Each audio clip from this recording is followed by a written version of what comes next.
DK Shivakumar ರಾಜ್ಯದ ಉಪಮುಖ್ಯಮಂತ್ರಿ ಈಗಾಗಲೇ ಸಿಎಂ ಸ್ಥಾನದ ನಡುವೆ ಜಟಾಪಟಿ ನಡೀತಿರೋ ಸಂದರ್ಭದಲ್ಲಿ ಮತ್ತೊಂದು ಸ್ಫೋಟಕ ಹೇಳಿಕೆ ಡಿಕೆ ಶಿವಕುಮಾರ್ ಅವರಿಂದಲೇ ವ್ಯಕ್ತವಾಗಿದೆ. ಹಾಗಾದ್ರೆ ಏನು ಹೇಳಿದ್ರು? ಸಿಎಂ ಬದಲಾವಣೆ ವಿಚಾರದ ಬಗ್ಗೆ ಶಾಕಿಂಗ್ ಹೇಳಿಕೆಯನ್ನು ಕೊಟ್ಟಿದ್ದಾರೆ. ಈಗಾಗಲೇ ರಾಜ್ಯದಲ್ಲಿ ನವೆಂಬರ್ ಕ್ರಾಂತಿಯ ಹತ್ತಿರದ ಕೆಲ ಘಟನೆಗಳೆಲ್ಲ ನಡೆದು ಹೋಯಿತು. ಒಂದಷ್ಟು ಜನ ಡೆಲ್ಲಿಗೆ ಹೋದ್ರು ಹೈಕಮಾಂಡ್ ನಾಯಕರ ಜೊತೆ ಮಾತನಾಡೋದಕ್ಕೆ, ಇನ್ನೊಂದಷ್ಟು ಜನ ಮಲ್ಲಿಕಾರ್ಜುನ್ ಖರ್ಗೆ ಮನೆಗೆ ಹೋದ್ರು. ಡಿಕೆ ಹೇಳ್ತಾರೆ, ನಾನೊಬ್ಬ ಕಾಂಗ್ರೆಸ್ಸಿಗ, ಸಿದ್ದರಾಮಯ್ಯರು ನಮ್ಮ ನೆಚ್ಚಿನ ನಾಯಕ, ಅವರೂ ನಾವು ಸೇರಿ ಪಕ್ಷವನ್ನು ಮುನ್ನಡೆಸುತ್ತೇವೆ. ಇಲ್ಲಿ ಭೇದ ಭಾವವನ್ನು ತೋರದೆ, ನಮ್ಮಲ್ಲಿ ಯಾವುದೇ ಬಣಗಳಿಲ್ಲ, ನಮ್ಮಲ್ಲಿ ಯಾವುದೇ ಭಿನ್ನತೆಗಳಿಲ್ಲ. ಯಾರು ಹೇಳೋದಿದ್ರು? ಡಿಕೆ ಶಿವಕುಮಾರ್. ಎಲ್ಲರೂ ಒಗ್ಗಟ್ಟಾಗಿದ್ದೇವೆ ಮತ್ತು ಇರುತ್ತೇವೆ ಕೂಡ. ಈಗಾಗಲೇ ಒಗ್ಗಟ್ಟಾಗಿದ್ದೀವಿ, ಮುಂದೆಯೂ ಇರುತ್ತೇವೆ. ಸತೀಶ್ ಜಾರಕಿಹೊಳಿ ನಮ್ಮ ಪಕ್ಷದ ಹಿರಿಯ ನಾಯಕರು, ಅವರ ಕೊಡುಗೆ ಪಕ್ಷದ ಶಕ್ತಿಗೆ ಕಾರಣವಾಗಿದೆ. ನಾವು ಒಟ್ಟಾಗಿ ನಿಂತು ಪಕ್ಷವನ್ನು ಕಟ್ಟುತ್ತೇವೆ. ಡಿಕೆಯಿಂದ ಅಚ್ಚರಿಯ ಹೇಳಿಕೆ ವ್ಯಕ್ತವಾಗಿದೆ. ಸಿಎಂ ಬದಲಾವಣೆ ವಿಚಾರದ ಬಗ್ಗೆ ಇದು ಒಂದು ತರಹದ ಶಾಕಿಂಗ್ ಹೇಳಿಕೆ. ಅಧಿಕಾರ ಹಂಚಿಕೆ ಅನ್ನೋದು ನನಗೆ ಗೊತ್ತೇ ಇಲ್ಲ ಅಂತ ಹೇಳ್ತಿದ್ದಾರೆ ಸಿದ್ದರಾಮಯ್ಯ. ಡಿಕೆ ಶಿವಕುಮಾರ್, ಸತೀಶ್ ಜಾರಕಿಹೊಳಿ ಅವರ ನೇತೃತ್ವದಲ್ಲಿ ರಾಜಕಾರಣಕ್ಕೊಂದು ಉತ್ತಮ ಕೊಡುಗೆ ಸಿಕ್ಕಿದೆ. ಕಾಂಗ್ರೆಸ್ ಪಕ್ಷಕ್ಕೊಂದು ಶಕ್ತಿ ಇದ್ದಂಗೆ. ಶಿಗ್ಗಾವಿ ಉಪಚುನಾವಣೆ ಸಂದರ್ಭ ಅವರಿಂದ ಅಹಿಂದ ಸಮಾಜದ ಮತ ಸೆಳೆಯೋದಕ್ಕೂ ಕಾರಣವಾಗಿದೆ ಅವರ ಕಡೆಯಿಂದ.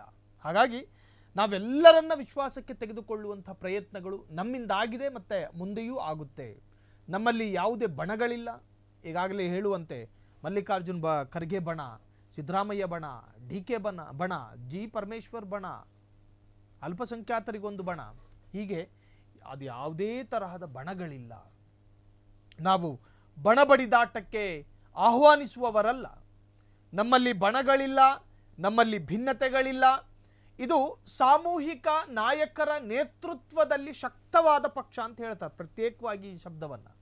ಸಾಮೂಹಿಕ ನಾಯಕರ ನೇತೃತ್ವ ಅಂದರೆ ಕಾಂಗ್ರೆಸ್ ಪಕ್ಷಕ್ಕೆ ಜಿ ಪರಮೇಶ್ವರು ಮುಖ್ಯ, ಕಾಂಗ್ರೆಸ್ ಪಕ್ಷಕ್ಕೆ ಸತೀಶ್ ಜಾರಕಿಹೊಳಿ ಅವರು ಮುಖ್ಯ, ಕಾಂಗ್ರೆಸ್ ಪಕ್ಷಕ್ಕೆ ಮಲ್ಲಿಕಾರ್ಜುನ್ ಖರ್ಗೆರಂತಹ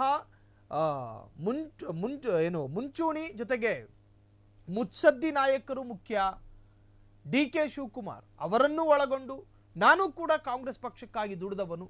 ನಮ್ಮಲ್ಲಿ ಏಕಪಕ್ಷೀಯ ನಿರ್ಧಾರವಿಲ್ಲ. ಒಂದು ತರಹದ ಸ್ವಾರ್ಥ ರಾಜಕಾರಣ ನಮ್ಮಲ್ಲಿಲ್ಲ. ಸಾಮೂಹಿಕ ರಾಜಕಾರಣಕ್ಕೆ ಮಹತ್ವ ಮತ್ತು ಪ್ರಾಮುಖ್ಯತೆಯನ್ನು ಕೊಟ್ಟಿರುವಂತಹ ಪಕ್ಷ ನಮ್ಮದು ಕಾಂಗ್ರೆಸ್ ಪಕ್ಷ. ಹಾಗಾಗಿ ನಮ್ಮ ನಡುವೆ ಯಾವುದೇ ತರಹದ ಭಿನ್ನತೆಗಳಿಲ್ಲ. ನಾವು ಒಟ್ಟಾಗಿ ಪಕ್ಷವನ್ನು ಕಟ್ಟಿದ್ದೇವೆ, ಜೊತೆಗೆ ಒಟ್ಟಾಗಿ ಪಕ್ಷವನ್ನು ಮುನ್ನಡೆಸುತ್ತೇವೆ.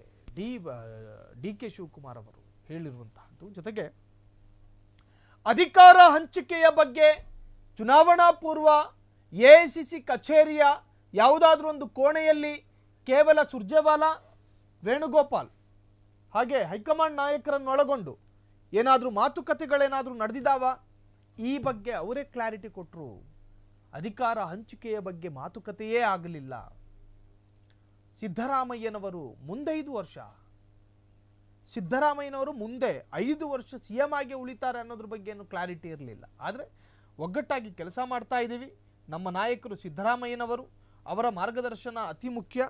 ಆ ಮಾರ್ಗದರ್ಶನವನ್ನು ನಾವೆಲ್ಲರೂ ಕೂಡ ಅನುಸರಿಸ್ತಾ ಇದ್ದೀವಿ.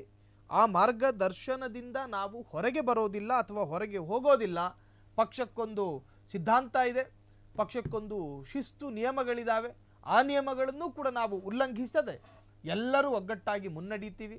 ಸತೀಶ್ ಜಾರಕಿಹೊಳಿರಂತಹ, ಜಿ ಪರಮೇಶ್ವರ್ ಅವರಂತಹ, ಎಂ ಬಿ ಪಾಟೀಲ್ರಂತಹ, ಮಲ್ಲಿಕಾರ್ಜುನ್ ಖರ್ಗೆ ಅಂತಹ ಸಾಕಷ್ಟು ಹಿರಿಯ ನಾಯಕರಿದ್ದಾರೆ. ಜೊತೆಗೆ ಮತ್ತೊಂದಷ್ಟು ಮಾತನ್ನು ಕೂಡ ಅವರು ಹೇಳ್ತಾರೆ. ಶಾಸಕರಿಗೆ ಸಚಿವರಾಗಬೇಕು ಅನ್ನೋ ಆಸೆ, ಸಚಿವರುಗಳಿಗೆ ಉನ್ನತ ಹುದ್ದೆಗೆ ಹೋಗಬೇಕು ಅನ್ನೋ ಆಸೆ, ರಾಜ್ಯವನ್ನು ಆಳಬೇಕು ಅನ್ನೋ ಆಸೆ, ಇದು ರಾಜಕಾರಣಿಗಳ ಸ್ವಾಭಾವಿಕ ಮೂಲಭೂತವಾದಂತಹ ಹಕ್ಕು. ಇದೇನು ತಪ್ಪಲ್ಲ.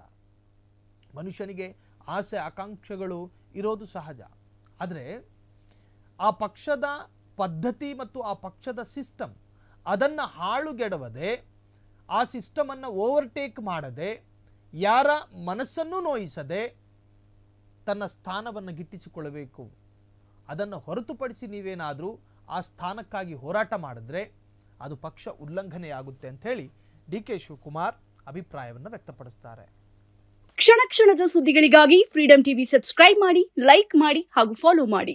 ಹೊಸ ಸುದ್ದಿಗಳ ನೋಟಿಫಿಕೇಶನ್ಗಾಗಿ ಬೆಲ್ ಐಕಾನ್ ಮೇಲೆ ಕ್ಲಿಕ್ ಮಾಡಿ.